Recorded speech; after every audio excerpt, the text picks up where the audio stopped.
You either make space for LGBT people to experience love and marriage and family, or you don't make space. Whatsoever you sow, that's what you're gonna reap. Hi, my name's Wendy Gritter, and for the last 10 years... Wendy Gritter used to be the head of an ex-gay ministry. New Direction tried to make gays straight. But in 2008, she admitted she was wrong and said she was sorry. Soon after, half her funders pulled out, and she was forced to lay off all her staff. But unlike other ex-gay groups, she didn't shut New Direction ministry down.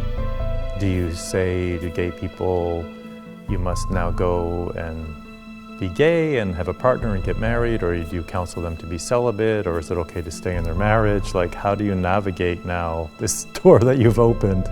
In many religious settings, your autonomy is sort of taken from you because the expectation is conformity.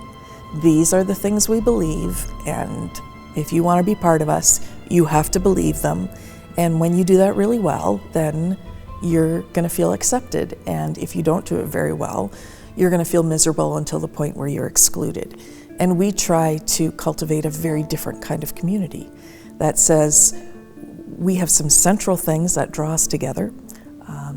We are people of faith. We want to live in the way of Jesus.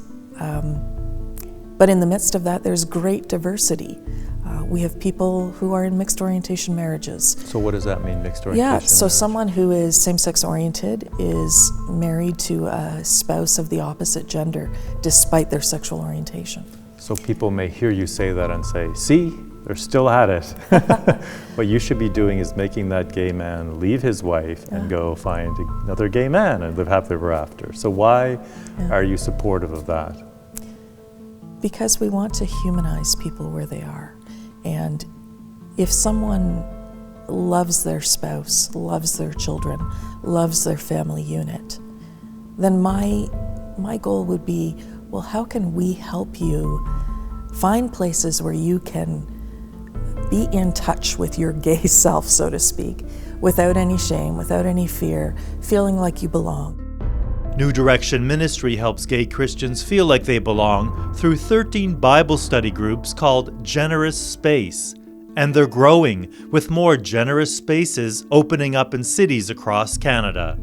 So we have people who would have a very evangelical notion of waiting until marriage, even as they're intending to marry a same-sex partner. We would have those who are partners but not married and have lived together a long time. And clearly sexually active. We have people in our community who are polyamorous. And that could, I can't even imagine straight people in a church being able to handle that kind of diversity. But I think what's really beautiful is that when we are focused on wanting to humanize one another, wanting each other to flourish, wanting the best for one another. Now, people inevitably say, well, how far does generous space go? Like, does anything go? In this. The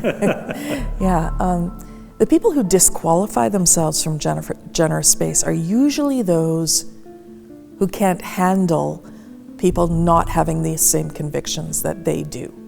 And we see those folks on the extreme right and sometimes on the extreme left as well. So, to be brutally honest with you, because I knew about New Direction and I'm thinking, okay, she's kind of moving in a direction that's I kind of agree with. And then you sent me the picture of you marrying a same-sex couple. Yeah. And that's where I said, okay, this is real. Well, why did you decide to officiate at same-sex weddings? I'm actually getting kind of emotional hearing you talk about the photo.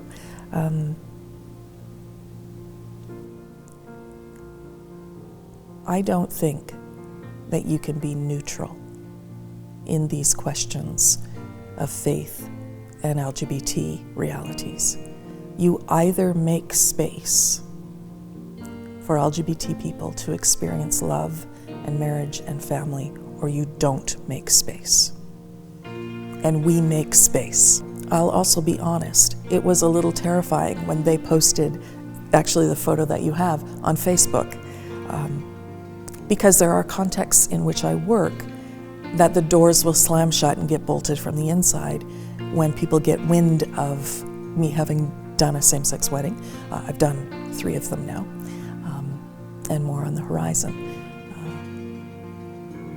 And it's a tough call. How much of yourself do you give up for the greater good? And at what point do you say, justice and love compel me to do that which I think is right? Next on Heaven or Hell, one of the members of New Direction, Christopher Ong, says he's gay but has never had sex with a man.